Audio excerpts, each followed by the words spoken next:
Se há uma coisa que eu posso afirmar para você com toda a convicção, é que Deus fala conosco. Pode não ser no momento em que nós queremos, pode não ser do jeito que nós queremos, mas com certeza Ele fala. E isso tem um motivo muito simples. Deus é um Deus relacional. Desde a criação dos nossos primeiros pais, diariamente Deus vinha conversar com eles no Jardim do Éden. Ele sempre teve prazer em conversar com o homem, mesmo depois da sua desobediência e a queda no pecado. Relacionar-se com o homem, com certeza, é um dos grandes desejos do coração de Deus. E eu posso testificar isso, porque Deus já falou comigo de várias formas, como eu creio que também já falou com você. Muitas vezes Deus falou comigo em sonhos, Deus falou comigo usando pessoas em ministrações e até em conversas informais, falou dentro do meu coração e falou de uma forma tão enfática que eu sabia que o meu cérebro não era capaz de produzir algo tão inteligente. E claro, várias e várias vezes Deus falou comigo através da Bíblia. Uma ocasião que para mim, em particular, foi muito interessante, foi quando eu estava orando a Deus, perguntando ao Senhor se era de fato da vontade dele que eu fosse para o seminário teológico interno. E um dia, sentada no banco da igreja, num culto de sexta-feira, o pastor pediu para a igreja abrir a Bíblia em Gênesis capítulo 12, versículo 1 em diante. Eu abri, meio que no automático, e ele então começou a ler. E eu estava acompanhando. Quando chegou lá no versículo 3, o Espírito Santo falou bem forte no meu coração. Ei, eu estou falando com você. O pastor continuou a leitura e eu voltei lá no versículo 1 e li. Disse o Senhor a Abraão, sai da sua terra e do meio dos seus parentes e da casa do seu pai e vai para uma terra que eu lhe mostrarei. E ali eu tive a resposta que eu estava esperando do Senhor e foi uma das melhores coisas que aconteceu na minha vida. Mas sabe, se há uma experiência dolorosa de se passar, é aquela experiência de ouvir Deus, ter intimidade com Ele e depois, por algum motivo, essa comunhão ser interrompida assim de uma forma abrupta. Isso gera, no mínimo, uma crise pessoal. E Jó passou por isso, embora ele soubesse que o silêncio de Deus não era por causa de nenhum pecado que ele havia cometido. Então, a pergunta dele era: por que Deus se calou? E tudo o que Jó queria, naquele tempo de sofrimento, era conseguir uma audiência com Deus, ficar diante dele, defender a sua causa. Ele esperava alguma resposta de Deus, mas isso parecia algo completamente fora de cogitação. No entanto, aquilo que parecia impossível, de repente aconteceu. Deus falou com Jó.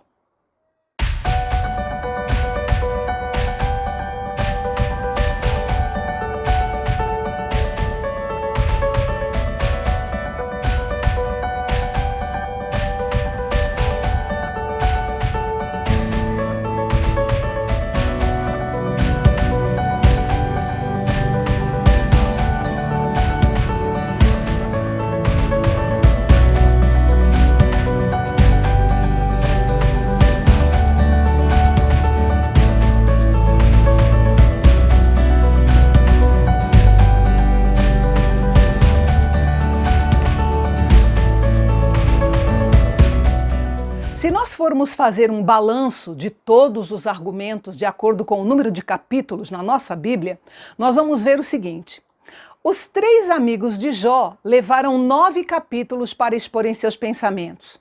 Eliú levou 6 capítulos e o próprio Jó levou 20 capítulos e alguns versículos. Mas Deus, com 4 capítulos, do capítulo 38 ao capítulo 41, silenciou a todos e corrigiu a situação.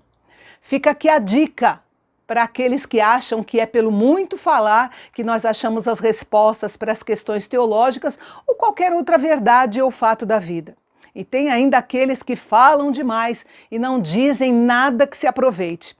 Deus fala pouco e às vezes com uma frase ou até uma palavra, Ele diz tudo o que o homem precisa saber. Enfim, do meio de uma tempestade ou redemoinho, de acordo com a versão, Deus se dirige a Jó pela primeira vez.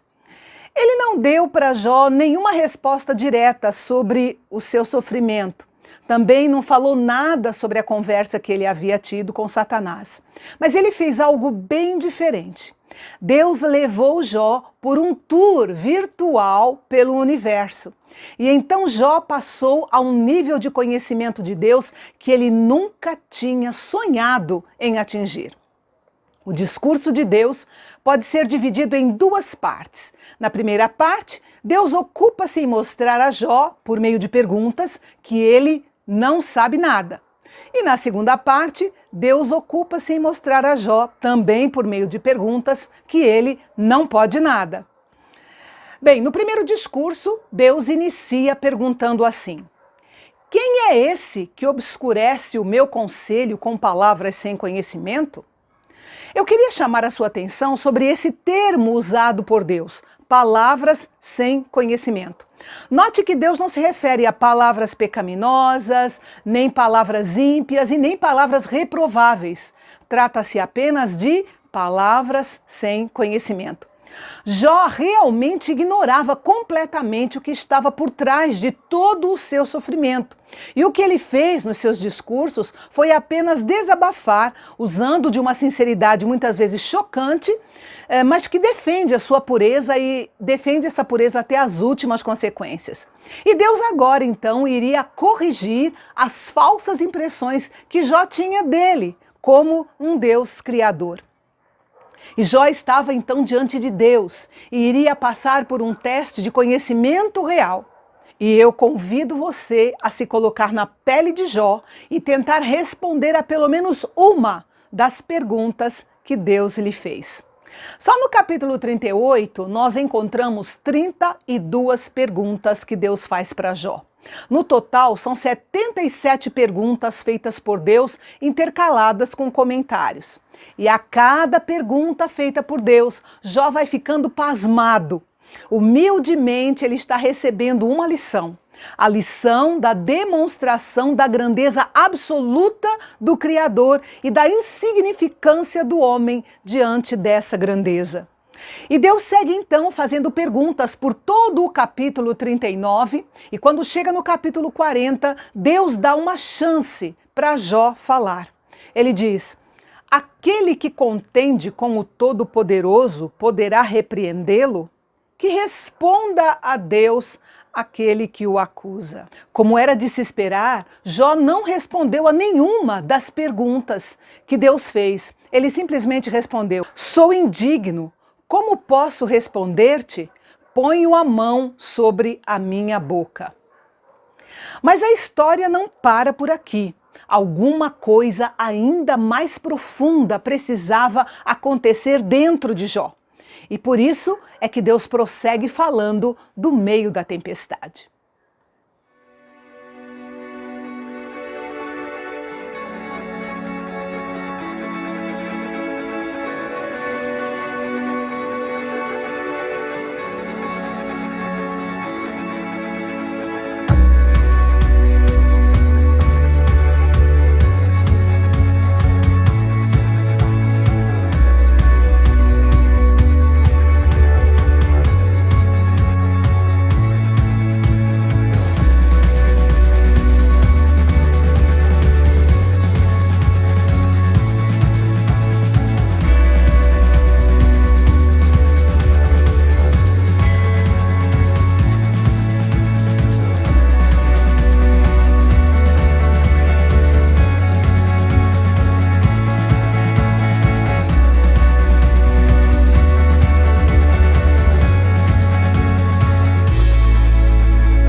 O segundo discurso de Deus é dominado por duas figuras míticas.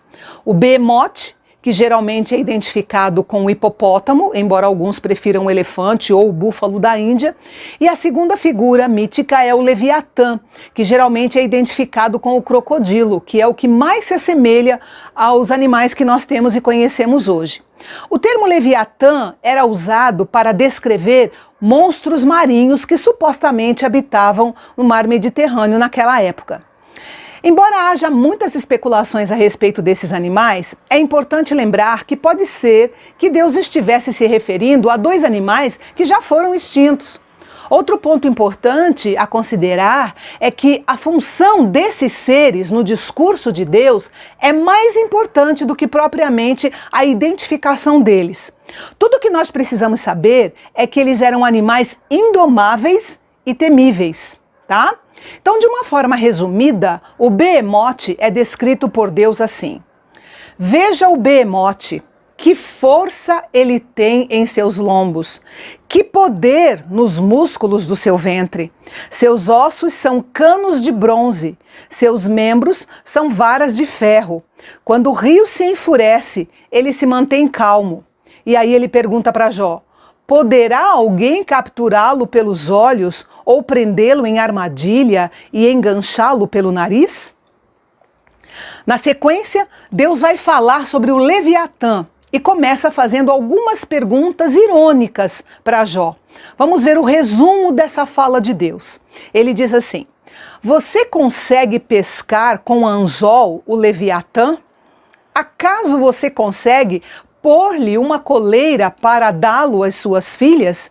Se puser a mão nele, a luta ficará em sua memória e nunca mais você tornará a fazê-lo. Quem ousa abrir as portas da sua boca, cercada com seus dentes temíveis, suas costas possuem fileiras de escudos firmemente unidos.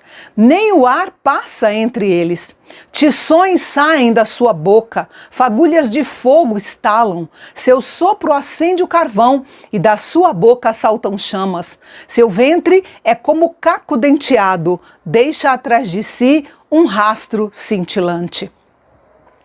O que Deus queria mostrar para Jó era o seguinte: se essas criaturas são indomáveis e inatacáveis, o que se dirá do Criador delas? O ponto importante aqui nessa fala de Deus sobre o behemote e o Leviatã é que Deus controla todas as forças cósmicas e terrestres. Ele não é apanhado de surpresa pelo problema do mal ou do sofrimento.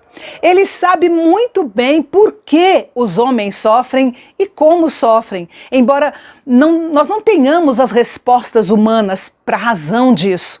Nós precisamos apenas confiar na soberania divina, crendo que no devido tempo a providência divina finalmente cuidará do problema do sofrimento. Isso não é fatalidade e nem passividade, mas é uma fé. É fé num Deus soberano que vem provando a sua fidelidade para com o homem há milhares de anos, mesmo o homem sendo totalmente merecedor do sofrimento por causa dos seus pecados e das consequências deles. E então, para resumo de conversa, no primeiro discurso fica a incipiência ou a falta de sabedoria ou a limitação de Jó. E no segundo discurso fica clara a impotência ou a incapacidade de Jó. Quando enfim conseguiu falar alguma coisa, Jó resumidamente disse o seguinte: sei que podes fazer todas as coisas, nenhum dos teus planos pode ser frustrado. Certo é que falei de coisas que eu não entendia, coisas tão maravilhosas que eu não poderia saber. Meus ouvidos já tinham ouvido a teu respeito, mas agora os meus olhos te viram. Por isso, menosprezo a mim mesmo e me arrependo no pó e na cinza. Em poucas palavras, Jó reconhece que Deus não pode ser detido em seus planos, que há muitas coisas maravilhosas além da sua compreensão, que ouvir falar de Deus é bem diferente de ter uma experiência pessoal com Ele e que a atitude apropriada diante de Deus é simplesmente humilhar-se. Agora sim, tinha acontecido uma transformação dentro de Jó. Enfim, ele havia compreendido quanto Deus é excelso e soberano em tudo aquilo que ele faz. E o interessante é que essa compreensão não deixou Jó apavorado. Ao contrário, deixou ele calmo, deixou ele em paz e pronto para ser curado.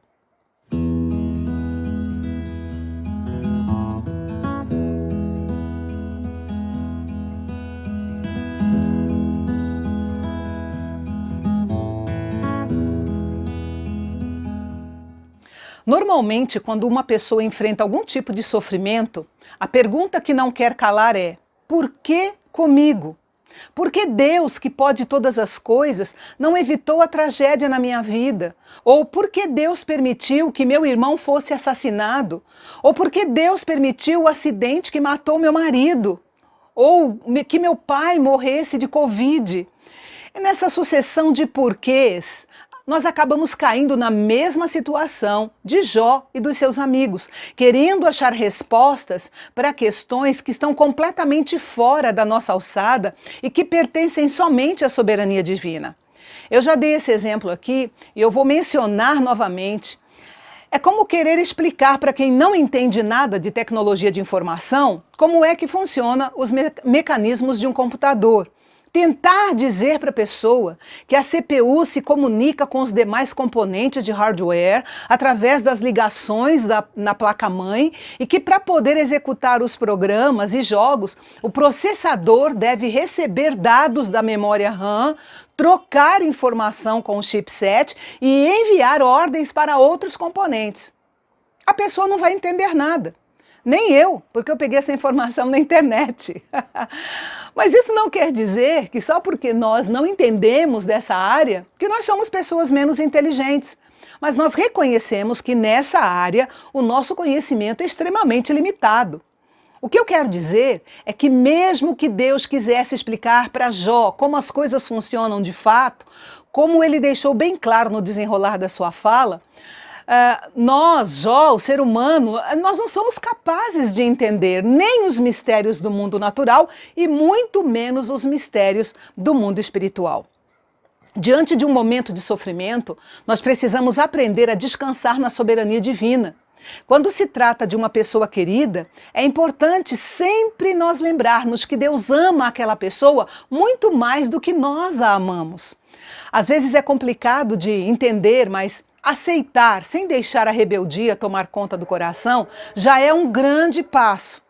Assim como Jó, nós precisamos reconhecer que Deus é soberano e Ele sabe o que faz. Ele não erra, nunca. O complicado do sofrimento é que ele diminui a nossa capacidade de raciocinar e acaba deixando o nosso foco voltado apenas para o sofrimento. Nós ficamos olhando apenas para o nosso umbigo. E eu quero citar mais uma vez aqui o Marson Guedes, no seu livro O Caminho de Jó. Ele deixa uma dica muito boa sobre como se comportar no sofrimento. Ele diz que, abre aspas, se algum dia você se encontrar em meio ao sofrimento injusto que você não compreende, não pergunte a Deus por quê. Ele não vai responder. E mesmo se ele respondesse, isso não satisfaria você. Em vez disso, peça para Ele te dar um vislumbre da sua grandeza e da sua glória. E então, sabendo da diferença que existe entre criatura e Criador, você será tomado pela contemplação da sua magnificência benigna. Você verá a Deus e a sua alma se aquietará. Fecha aspas. Foi exatamente isso que aconteceu com Jó. Ele recebeu a revelação de Deus e encontrou um relacionamento pessoal e plenamente satisfatório com Ele. Esses discursos de Deus acrescentaram um fator muito importante: a presença de Deus. E nós sabemos que tudo vai bem porque Deus está no trono. Mesmo sem ter todas as respostas, saber que Deus reina soberanamente conforta o nosso coração, apesar do nosso cérebro desejar ter respostas para tudo.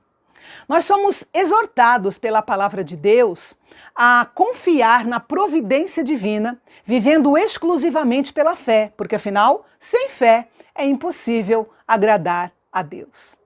E aqui nós encerramos o nosso penúltimo capítulo dessa história emocionante de Jó. E na semana que vem nós voltaremos para o último capítulo. Charles Spurgeon dizia que a porta do arrependimento abre-se para o salão da alegria. E foi exatamente o que aconteceu com Jó. Depois de todo esse processo, nós vamos ver um novo homem.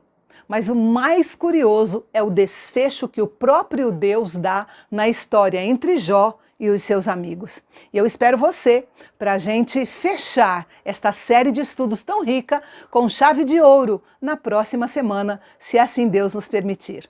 Até lá!